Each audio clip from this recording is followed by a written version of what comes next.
Welcome to You Transformed, where you will transform yourself and manifest a new destiny. If you are ready to do the work to cross the river of change to the greatest version of yourself, you're in the right place. Now let's get to the show. Welcome to a very special episode of You Transformed. Today I'm co-hosting the episode with my father, John Hodge, and he and I are the leaders of the You Transform community. This episode is very unique in that I'm going to be sharing some of my favorite quotes from Dr. Joe Dispenza. Both my dad and I are big fans of Dr. Joe Dispenza, and our foundational framework, you could say, has a lot of similarities to what he is teaching. And of course, fundamental truths are fundamental truths. But what's unique about Dr. Joe Dispenza, if you have not heard of him, I'm really glad that you're learning about him right now, is that he does a really, really good job of connecting science with mysticism.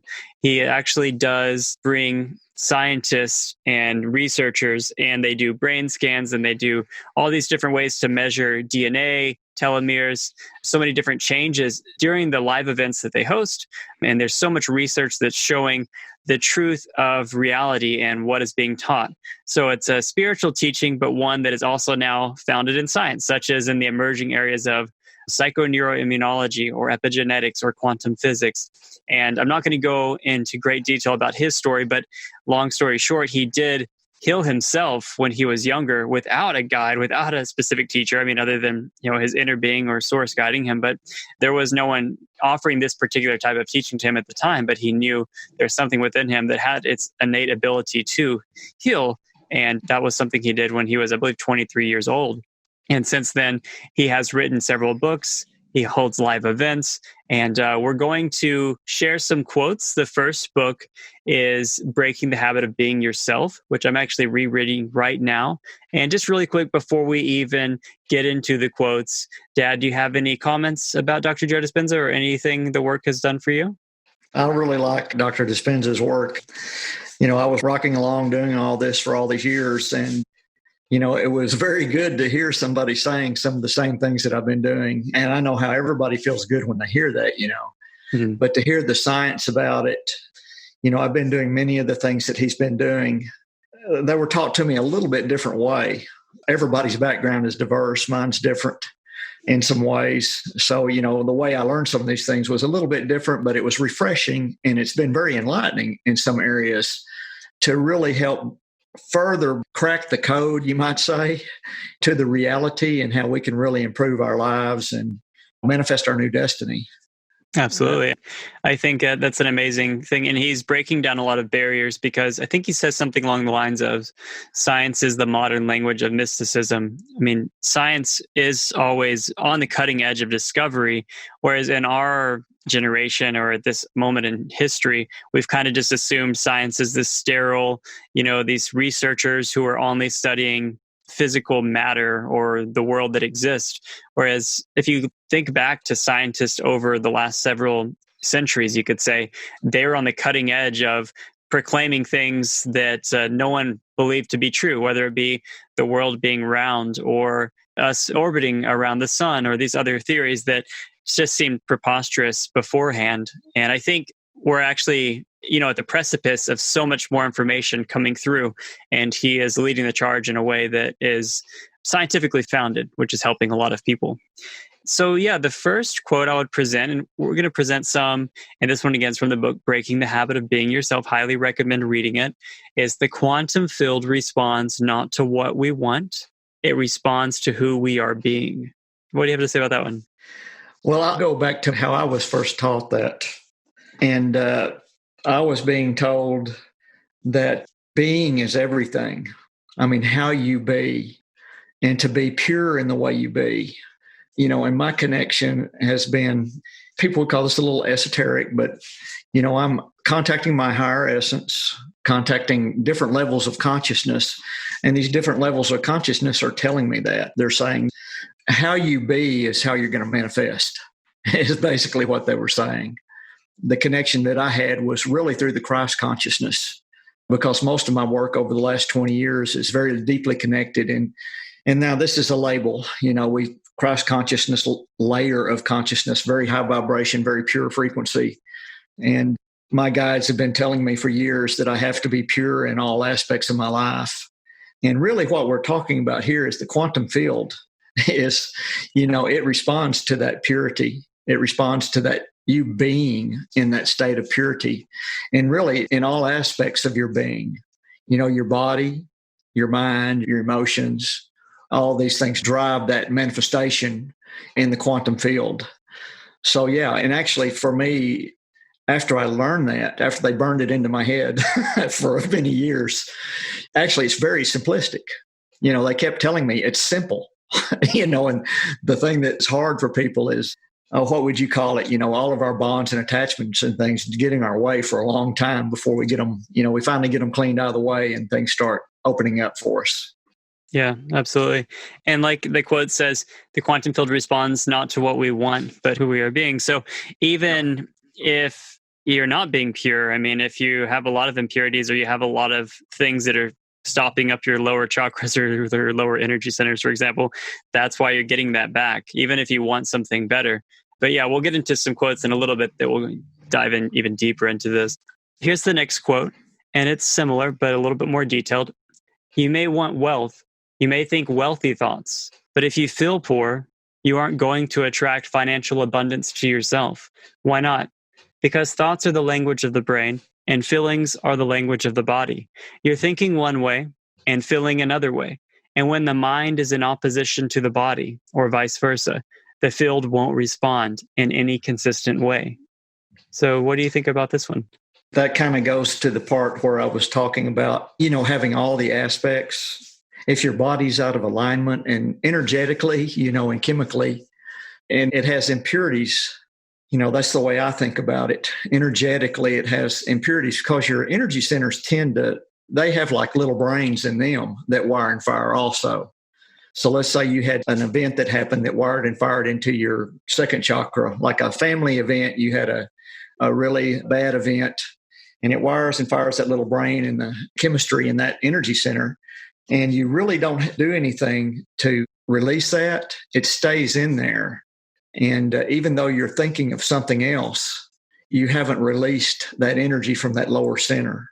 So there's really an incoherence between the brain and the body. And it's sending different signals to the quantum field at the same time, which is incoherent, right? If you have two different energies, two different signals, it's incoherent. But when they match up, there's a coherency. The quantum field picks up on this coherency. What about if, let's say you're starting to awaken, you've read this book that Dr. Joe Dispenza has written, and you understand it, and you have this new vision, and you're thinking thoughts, and you're even feeling positive emotions for the future vision that you'd like to experience once that time comes, let's say, which you're becoming a new person. But you're not totally aware of the fact that you have blocked energy in your second energy center, or your sacral chakra. How can you investigate or discover the fact that there is something, which would typically be in the lower three energy centers, that is not allowing it to come through? How could you discover that? The best way to do that is to go into meditation and get yourself in a state that's below beta. We have beta state, our brain is chattering and analyzing, very analytical, and go into an alpha state where the brain is starting to shut down, almost like you're cutting the thinking brain out. Then you can go in and work with those different parts of your body, asking yourself, what is it that's holding me back? What is it I'm attached to? You work with these centers of the body in these meditational states. What you're doing is you're taking all the external environment out and you're working on your internal environment. You're going in and asking.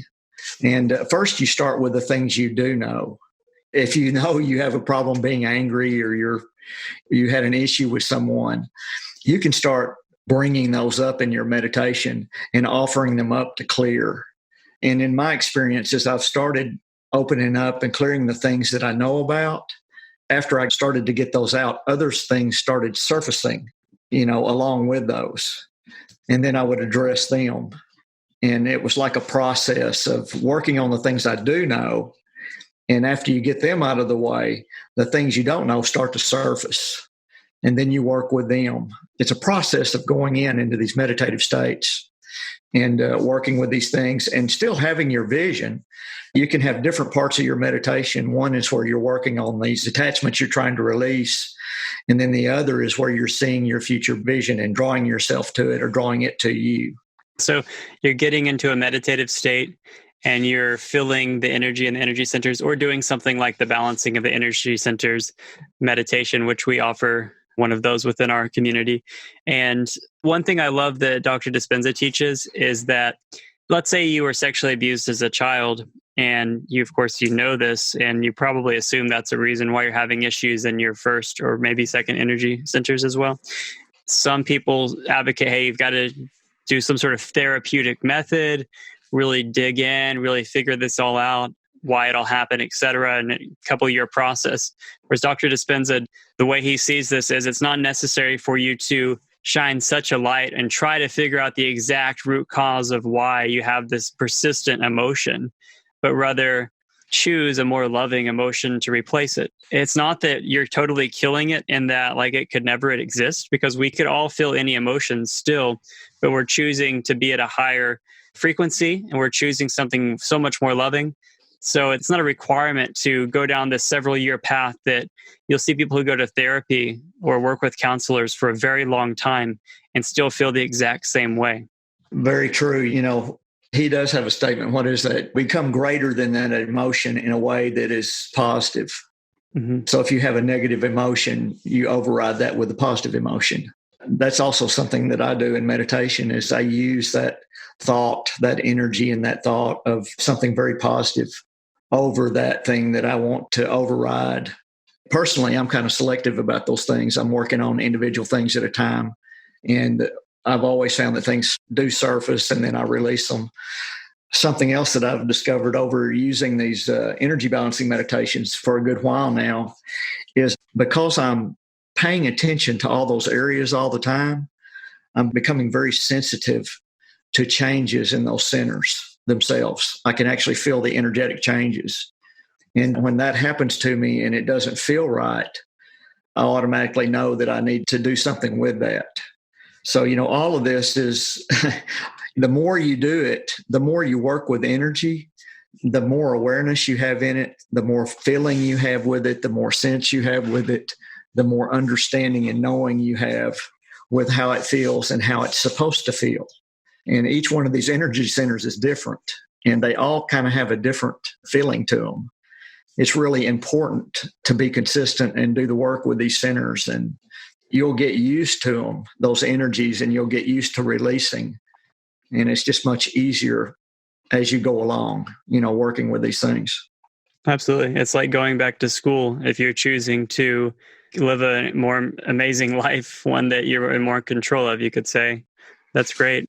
So this next quote is really around the area of we have a future vision and we're feeling into the emotions, we're becoming this new person. But one thing that I know that I've done myself is I have, thought about or analyzed or predicted how something would happen. And it's like so natural to do so. Then you've got to catch yourself, right? So this quote is, we should never be able to predict how our new creations will manifest. They must catch us off guard. They have to wake us up from the dream of the routine reality that we've grown accustomed to. These manifestations should leave us with no doubt that our consciousness made contact with the quantum field of intelligence. So we are inspired to do this again. That is the joy of the creative process. Yeah. For me personally, that's what happened to me. I was having events within me that were happening that were so profound and different than anything else that it was a driver. It was a huge driver in continuing. Healing was the same way. The first thing that I healed it, and it was a kind of a mystic experience for me, another driver, so for me, that's kind of the way it's been all along. So I certainly agree with what he's saying. There's all of these things keep driving you into these higher and higher levels of consciousness. And if it was just the same old thing, I'll see what you think after I say this, but if it was just the same old, and I knew it was going to happen, what type of excitement would there be in that? There would be no excitement.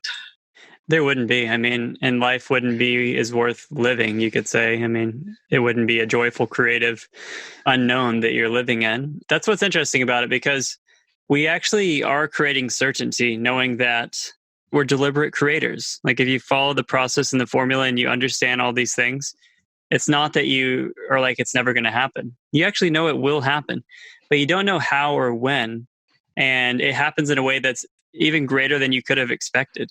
And whenever it does, you're like, whoa, it's because of this person that met this person, they happen to be at the exact place at the right time. And these synchronicities are just really exciting and fantastic phenomena to observe, I would say. The thing that I've really enjoyed is, working with people, and then, we'll be doing energy classes, and then all of a sudden one of my students will start wiggling their arm or their leg, and they're going, I can't feel that pain anymore. They don't even realize it. And all of a sudden it's an epiphany that, I'm healed.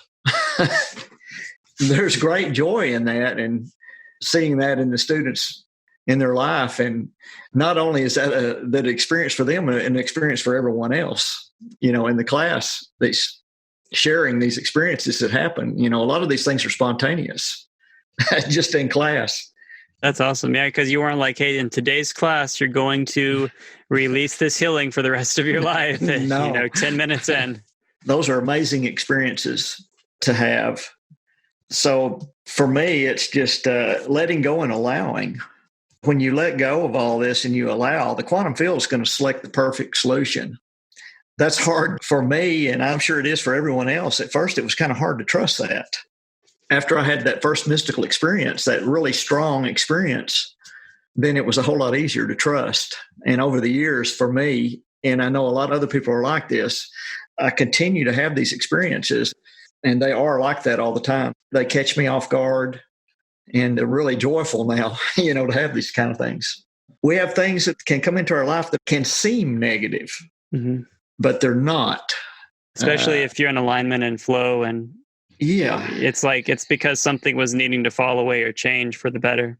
Yeah, and sometimes for me, when you're really awake and aware and you're co-creating with other people, there's some things introduced into your environment due to things that they need to learn, choices they need to make. That can be very interesting also. So, everybody's on their own journey, right?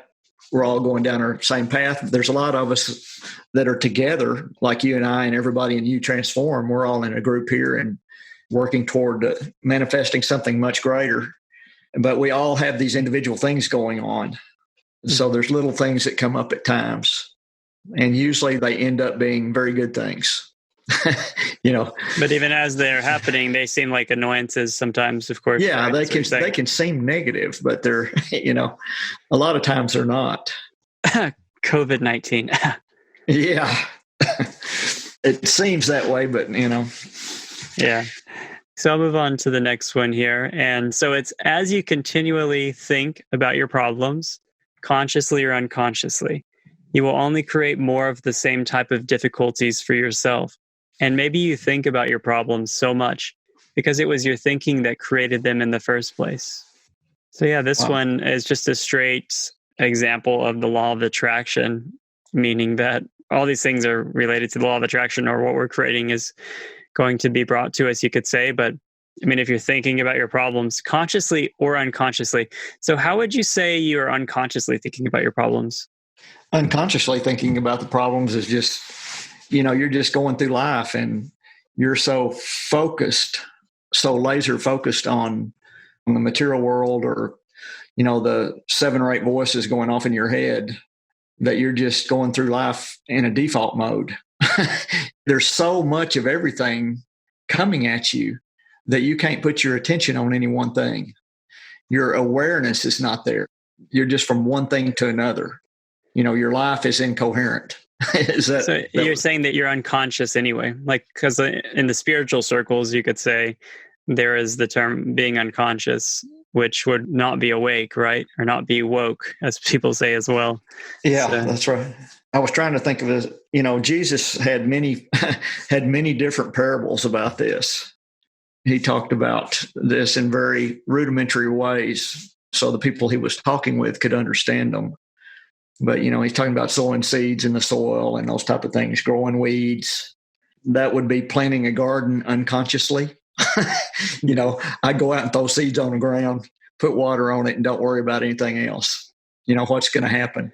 The garden's going to be full of weeds. So you really have to be aware. Being aware of everything is really, really important in your journey. You notice all these things when you're very vigilant. I think a good way to put that, is being vigilant in your awareness. People who are unconscious are not vigilant at all. Yeah, they're not paying attention to their thoughts. And those thoughts, it's a yes universe. So anything you're thinking about, the universe gives it to you. Whether it's, I don't want this, I'm afraid of this happening, boom, you get it. I do want this and I feel like I'm already this. Well, I do want this is pretty good, but I am already this, or I already have this, even if people on the outside don't see that you have it.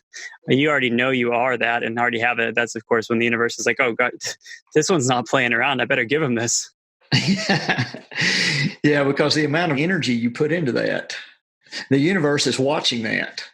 It's how much energy you're putting behind something. It's how often do you visit that item? Do you sit in fear all day worrying about something? This is one quick distinction that I want to ask you about then. So we were talking about earlier, let go and allow. You have a future vision, you have something you want to bring about into your reality, and you also supercharge it with positive emotions. Maybe you do that in your meditation every day for a period of time. But some people will be like, yeah, you're not letting go and allowing because every morning you're remembering the future and the present moment in this meditation. Or would you say that's just a very beneficial thing to do because you're choosing to hang out, like bringing your future body into the current present experience? And then like the rest of your day or waking state, you're not constantly worried about it or figuring out, hoping it's going to happen because you know it has. Do you think it's a problem to revisit it and remember the future in the present moment through a meditation like that each day? Or what do you think about that? No, because it's an adder. What I was trying to illustrate and maybe didn't do such a good job is this stuff adds up. You know what I mean? If you revisit something over and over and over, whether it's negative or positive or whatever, if it's clear, if it's coherent, if I put a clear, coherent message to the universe every day, it builds on that. What happens is if I change that story, I'm giving the universe one story one day and another story the next day, then that causes confusion. It's incoherent. So it's really important to have that clear vision every day, and that builds the energy for that creation. So, you see it, you visualize it, and you let it go with very positive gratitude and thanks, and you let it go for that day. And don't get in the way of your manifestations is what I like to say. We all have a tendency to want to manifest something and work on something, but we keep getting in the way of it with introducing some other type of thought or some other type of negativity or just a difference. It doesn't even have to be negativity. It's, some other thing that throws that manifestation off, because the universe is like a big computer. You're sending it data. If you send it the same data all the time, what's it going to crank out? Whatever you stated, or yeah, whatever you stated. But if I send data for the same thing, but a little bit different from day to day, what happens? It can't properly give you the end result. I mean, it's just not going to be able to yet, or Right. It's going to give you a bad result. Right. You have to practice that. It's the best way I can say it. It's not that hard to keep a consistent view on what you have, but you have to practice that every day. When we first start doing all this, you're going to make mistakes. And learning all these systems, you have to practice them. You have to practice letting go. And that's something that some people have a whole lot of difficulty with, is letting go and allowing. Yeah, because they're so used to trying to make things happen. And they probably learned when they were younger, hey, if I just make a list, if I get it all done, if I do this, I can, I graduated at the top of my class. I was able to get into the school because I did all of these things. So they're connecting like a massive amount of action and like a linear time frame to getting something, which is Newtonian. Yeah, so that's Newtonian. We're that's very Newtonian. used to that and conditioned. Yeah. Uh-huh. So this is a lot different. The work is different.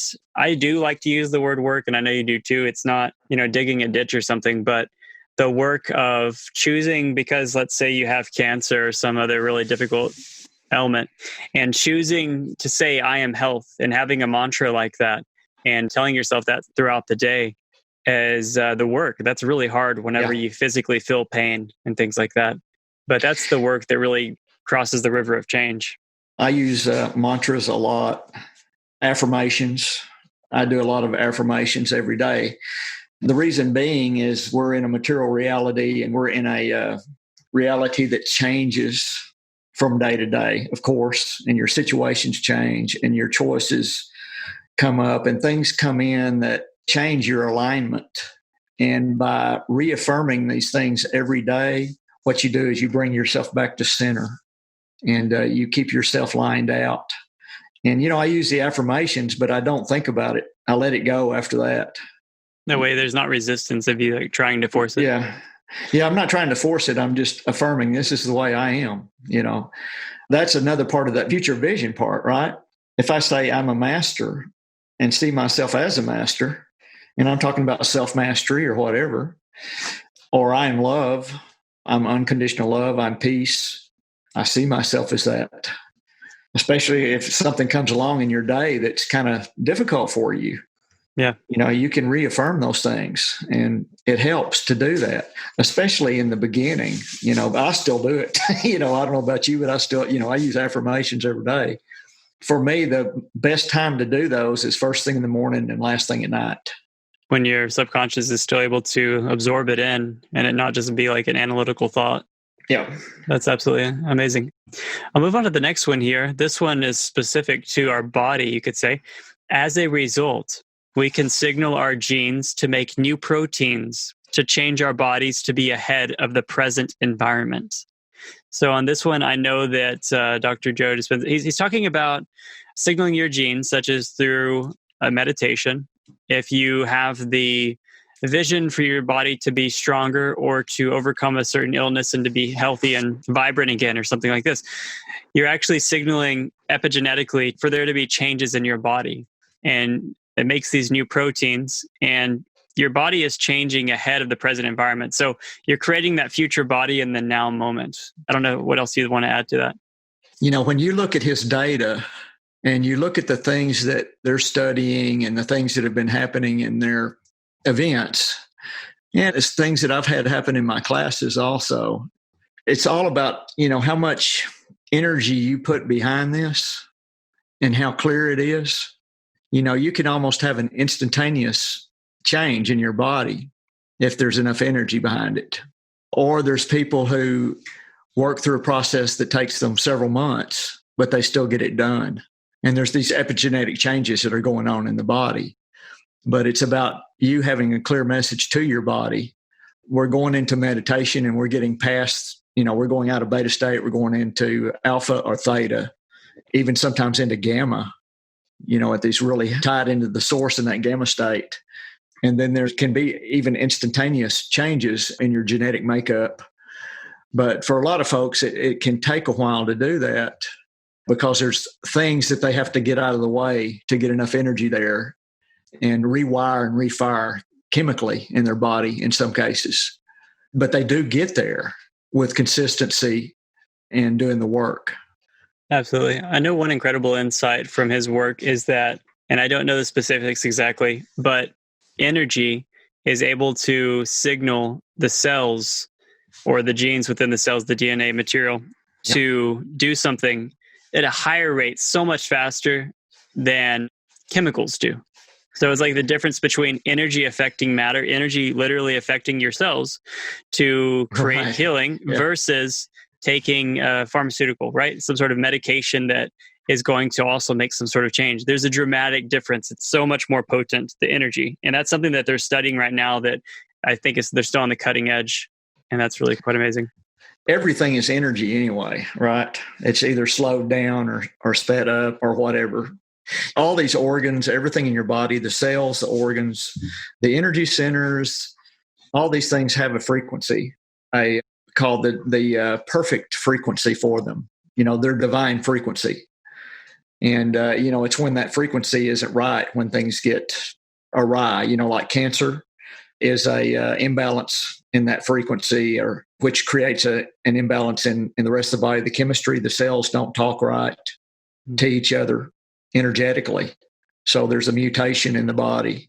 What's happening in Dr. Joe's work, which is really exciting, is they're monitoring these brainwave patterns as people go into these really, really deep meditations. And a lot of them are having instantaneous healings because they're going into this really high frequency and they're opening up the source. In this high frequency, there's a huge amount of information carried from source through this higher frequency into the body. Things go into coherence. Your mind, your body, and everything goes into a coherent stage. Everything realigns into its original divine frequency. And that's what happens when you have a healing, an instantaneous healing, is this really, really high frequency energy comes in, which is source energy, and brings everything back to the original frequency of perfection, for everything in your body. In fact, everything you are. From an energetic standpoint, that's sort of what's happening. That's a really good explanation. I really like how you explained energetically how it actually works out. So we have two more quotes we're going to go through today. This next one, and I really love this statement. A new state of being creates a new personality. A new personality produces a new personal reality. You hear Dr. Joe talk about this a lot, and it really is similar to our motto at You Transformed of transform yourself, manifest a new destiny. You have to change your personality or become a new personality, you could say, which is just a combination of your thoughts, your actions, and your feelings. And that will produce a new personal reality around you. You can't go in the other way, though. You have the opposite order. You have to do that first. Do you want to talk a little bit about this? I know that I've been on this topic for, I think, this week's local meetup. I talked about this some, but what do you have to say about this one? Yeah, this is a really interesting thing. In your case, you had things here very recently, and this is from my standpoint. You've had some amazing things happen where you've let go of some things and some things have cleared out of your life and you've just opened up. Your vibration and your frequency and your knowledge, your knowing has increased a lot, large scale. And the way that happened is internally, you have let go and you've released some things. You've let them go and they're out of your way now. So there was a frequency shift. You have transformed by removing those things, letting them go. You're starting to manifest your new destiny right now because of these shifts in your body, in your mind, in your emotions, in your soul. Everything is shifted. Yeah, I really appreciate the affirmation of everything that I've been doing in my life. And I appreciate that. And that's why I'm so excited to create You Transformed with you and to have everyone else doing this along with us. I mean, there's nothing better than going through the experience that I have, the metamorphosis, which I'm still in the process of. I'm not claiming to have completed it or something, just like you said, but it's just absolutely incredible. And I've firsthand experienced this within the last year, definitely. The really important thing here for me is for you and for anyone else is you shifted inside. You changed your outlook and everything, your understanding, everything changed within you. That's the really important thing in this, is people have a tendency to believe that they have to shift things around external to them to get what they need. And that's false. It all starts with you, inside of you. Each person has to go within and clean out, clean the attic out or clean house. And as you clean house, all of a sudden the universe responds to that and you get all of this information, you get all of this energy that comes into you. You have to remove all that lower energy to bring that new energy in. And that happens inside of you. It's not external to you. Absolutely. That is a really, really good comment on that. I appreciate it. And really, I think I'm going to have to end the show here because that was just definitely the icing on the cake. Really amazing. Really appreciate you being here with me today. Yeah, I enjoyed it. Yeah, I actually have even more quotes. That was just breaking the habit of being yourself. And I have quotes already lined up for becoming supernatural, but we'll have to do that in a future episode. I have a feeling we'll do more episodes like this. And if you haven't yet, everyone who's listening, please go and get Breaking the Habit of Being Yourself. That's my recommended book, the first one to read from Dr. Joe Dispenza. Anything that he is teaching about, really great. By all means, I recommend it. Of course, you can also join us in our online community, and we are going to help you with our framework, which has a lot of similarities, but we give you a way to do the work, an actual framework to follow, more of a roadmap, so that you're not as on your own, you could say. We really appreciate you being a part of us and looking forward to seeing you guys in the online community and hearing from you soon. Take care. You did it! Another positive step across the river of change by listening to this episode. Don't stop here. Join our free private online community right now to access our custom-built meditations, conscious energy classes, and to be surrounded by loving doers just like yourself. Go to youtransformed.online. That is youtransformed.online to join right now. I'll see you there.